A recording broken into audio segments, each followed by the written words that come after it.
You know, things are changing when industries are starting to say this is actually a win for Canada. I'm talking about the trade deals. But not everyone is comfortable with it, and especially when it comes to EVs. We know progress is happening when it comes to Canadian trade, and over the last few days, it's pretty clear that the fisheries and farming industries see this as a win. But when it comes to the EVs, the reactions are mixed, and it's mainly the people from the auto industry who are uneasy about it. And then there's this guy, defending the US auto brands like he personally has something to lose. From my perspective as a Canadian, EVs should come to Canada as long as they create jobs, manufacturing plants, and real opportunity for Canadians. I don't want China to simply export the EVs to Canada and that's it. Canada needs to be part of the manufacturing process. In today's video, I'm going to give you a glimpse of what that might actually look like. I'll also talk about Prime Minister Mark Carney's comments regarding the US Greenland situation. And I have some thoughts on that as well. At the same time, we can't ignore what's happening with our dysfunctional neighbor. 1,500 troops from Alaska are currently on standby to head to Minnesota. Things are getting a bit dicey in the United States, and it's something we definitely need to keep an eye on. Today's backdrop comes from Void Phantom from our Discord server. He sent in this photo from the Alberni Valley Inlet. I'm actually really familiar with Port Alberni. When I was a kid, my family went there every year for fishing trips. So thanks Void for bringing back some childhood memories. Before we get started, someone tagged me on Blue Sky, and it's a photo showing that property owned by the Boulos family in Bellingham, or Whatcom County, is being used by ICE agents to hold undocumented neighbors, possibly tourists and even US citizens. There's also a list of other businesses that this family owns, so you might want to take note and avoid them. I think I do recognize the chevron on Guide Meridian.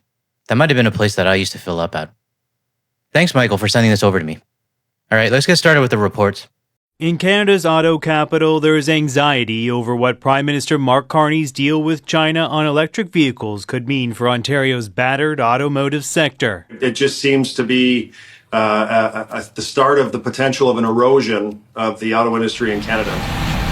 In exchange for tariff relief on Canadian farm products like peas and canola, Carney agreed to lift levies on a set number of Chinese EVs. Leading Chinese automakers like BYD are state subsidized, and those low-cost imports could blow a hole in domestic manufacturing, says Windsor's mayor. There has to be a guardrail that if we're going to allow the sale of 45,000 cars, EV cars from China every year, it has to come with some job guarantee at some point. As I said in the intro, Canada must be part of the manufacturing process and have a real hand and a real say when it comes to the EVs being built in Canada. Our Prime Minister will talk about this more in a few seconds. But here's what bothers me. This seems to be the expectation that all the details need to be available like right now, like right this very second. People are asking for the details like now. Now. Like chill the F out, people, and calm down. That's not how it works. Agreements like this are not built in an hour. Sometimes it takes months, maybe even years. Both countries need to sort out responsibilities on each side. Canada has to handle the regulatory side, making sure the vehicles are compliant with Canadian standards. Factories need to be identified, or existing auto manufacturers need to be brought in as part of the supply chain. When you're dealing with mergers or large partnerships, it can take months, maybe even years, to fully iron out the details. I've been involved in a few myself on the tech side, and that took anywhere from 3 to 6 months just to iron out the details. And that's nothing compared to what the government has to deal with. So the haters need to be patient. We have to remember there's already a mutual understanding and a commitment to move forward with this, and for good reason on both sides. Especially now with a shared reality and a common enemy that both countries have. Now let's hear what Prime Minister Mark Carney has to say about this. Now, a suggestion from Carney. Those jobs could be coming. He says Chinese car companies are signaling they could set up shop in Canada. I do know there's interest because we've had direct conversations directly from the Chinese companies. If it happens, Canada could become the first country in North America to build an EV with Chinese knowledge. It's an opportunity for Ontario workers, opportunity for Canada, done in a controlled way. Well, to me, this is promising. And I know the Prime Minister isn't going to have every single answer right this second. The agreement gets made at the very highest level between the country leaders. From there, both countries go back to their respective teams and start delegating what needs to be done. Which teams need to talk to China and which ones need to talk to Canada. What needs to be reviewed, what needs to be approved. It's a whole process. But my guess is that it's not actually going to take that long to iron out the details, because I'm sure both countries are eager to get to this. So in my very non-expert opinion, I'm not worried at this point. I'm comfortable letting the process take its course.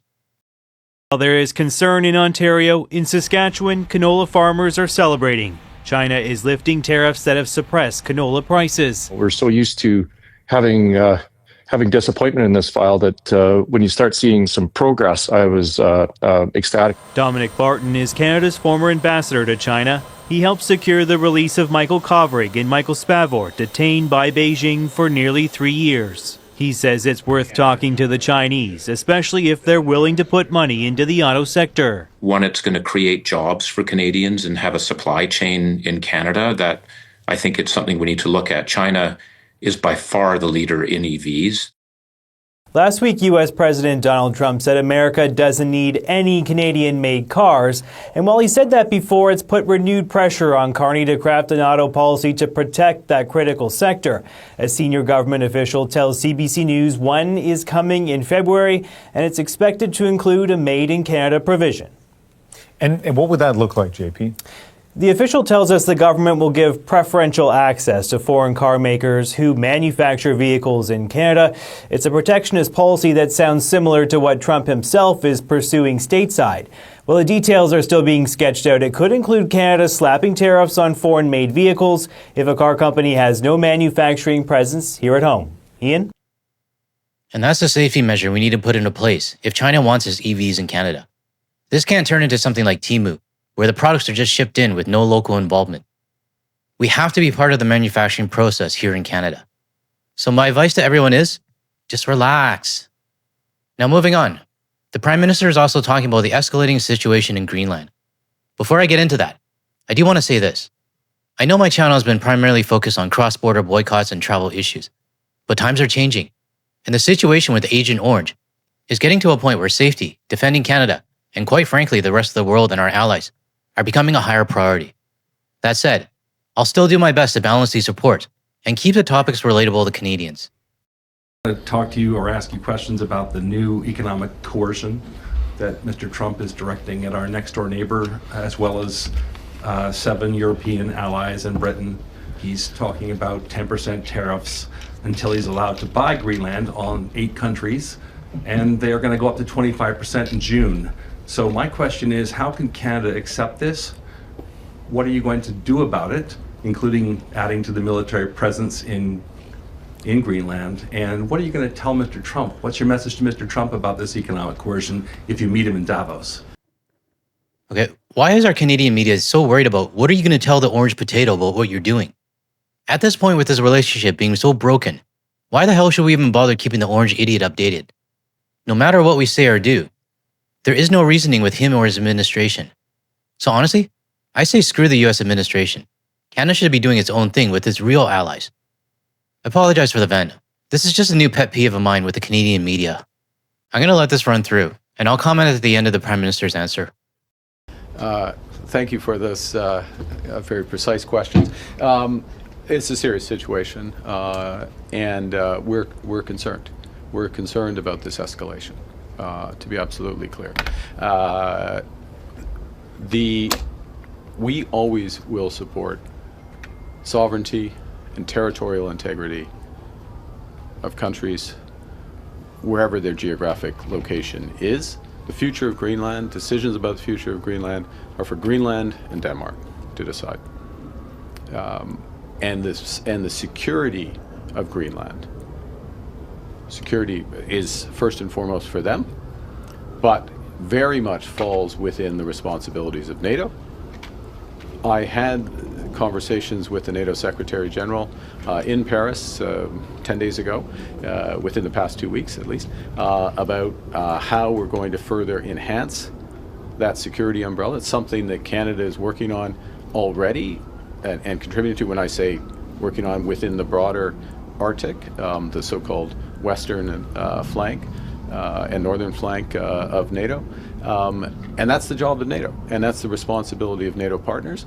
I have spoken to our European NATO partners, a number of them, Nordic NATO partners. I've spoken to the Prime Minister of Greenland, and there's a full commitment, not surprisingly, as is appropriate, of NATO partners to the security of Greenland. That's the right way to address this security, and the right way, finish and then hand back in terms of whether it's development of critical minerals, is to develop in partnership.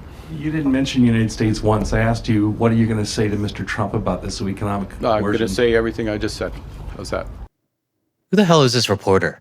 And why is he so hell-bent on finding out what our prime minister is going to say to the orange potato? I really wish we knew who this reporter was. Anyways, the Greenland situation, in my opinion, is far more impactful than what happened in Venezuela. And that's not taking anything away from Venezuela and their people. But this situation, it hits much closer to home for Canada and Europe. Some of you corrected me in my last video and pointed out that Canada already has troops in Greenland. So thank you for correcting me on that. But I'll be honest, I woke up this morning thinking, are we actually in this situation with the United States? Is the US really trying to take over Greenland and Canada and potentially target other countries as well? Meanwhile, some US citizens don't give a shit and care more about football or the Super Bowl. I'm glad European nations have sent in troops, and I'm also glad Canada is showing its support as well. This needs to happen, and I genuinely hope that more NATO countries continue to show their presence in Greenland.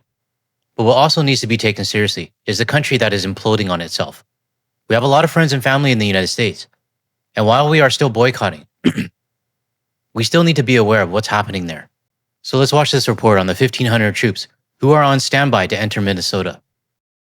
I think Donald Trump wants to use Minneapolis as a key or a hotspot to launch his coup. He's trying to create violence so that he can send in the troops. As tensions on the ground in Minneapolis continue to intensify between residents and immigration enforcement agents, 1,500 U.S. troops are on standby in Alaska awaiting President Donald Trump's orders to descend on Minneapolis, as Trump threatens to invoke the Insurrection Act in response to the outrage following the shooting death of Renee Good by an ICE agent. Does this look like the land of the free right now? Because if you ask me, it looks like footage from a war-torn country that the US used to make fun of. It honestly saddens me to see this happening. At the same time, it didn't come out of nowhere.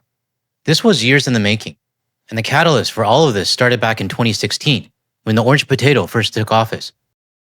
He made it acceptable and even safe for people to be openly racist and openly rude. He also popularized the term fake news, where it became acceptable to ignore the facts and just make up your own. So when I see this happening in Minneapolis right now, as tragic as it is, and as much as I genuinely hope that nobody else gets hurt or killed, this was bound to happen sooner or later. Let me know in the comments if you agree with me on this or not. Trump sticking to his talking points that ICE is deporting some of the world's most violent criminals, asking why Minnesota is fighting this, and suggesting many of those protesting ICE are professional agitators and anarchists. But less than half the country is buying that narrative. According to polling from CBS News and YouGov, only 44% of respondents believe ICE is targeting dangerous criminals. What this is about is coming into our city by the thousands and terrorizing people. And this is not just about resisting Trump. This is about loving and caring for the people that call this city home. Now, most of us watching this are probably in agreement that ICE activity is uncalled for and in some cases inhumane. But not everyone wants ICE out of their city. Let me show you this US citizen from Maine who is welcoming ICE with open arms into his state. I don't have a problem with it. Nope, more the merrier. Just let them come do what they want and that'd be good.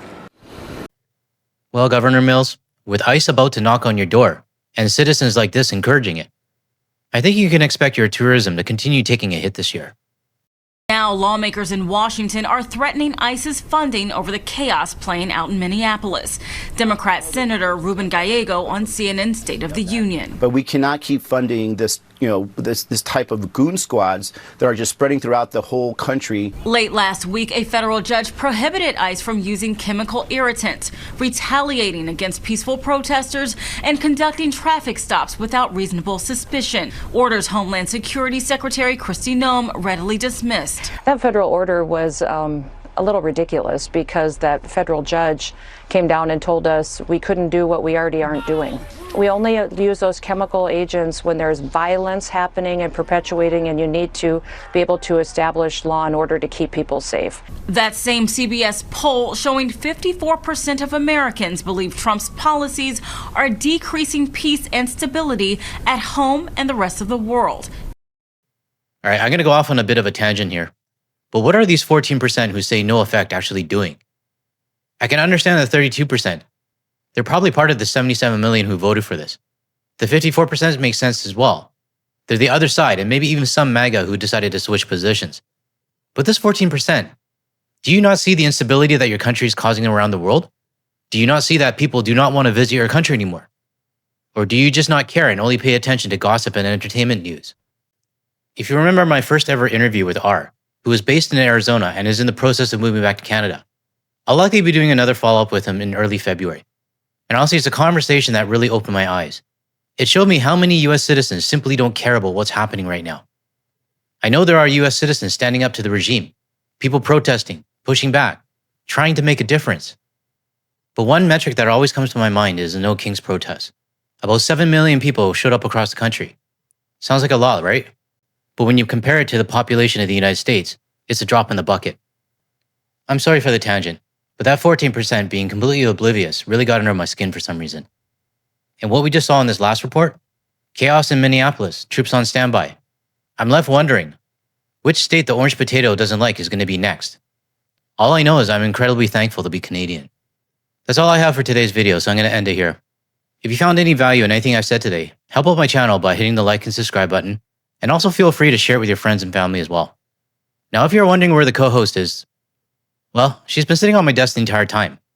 At the beginning, she was micromanaging my keyboard duties, and then she got bored and decided to go to sleep. She's normally not on my desk. Normally, she's roaming in and out or scratching at the door if I have it closed. So maybe the secret to keeping her quiet is letting her sit on my desk while I'm recording. For anyone else that has cats, does this work for you when you're doing recordings or calls from home? Let me know in the comments. All right, have a great rest of your day, everyone, and I'll see you in the next video.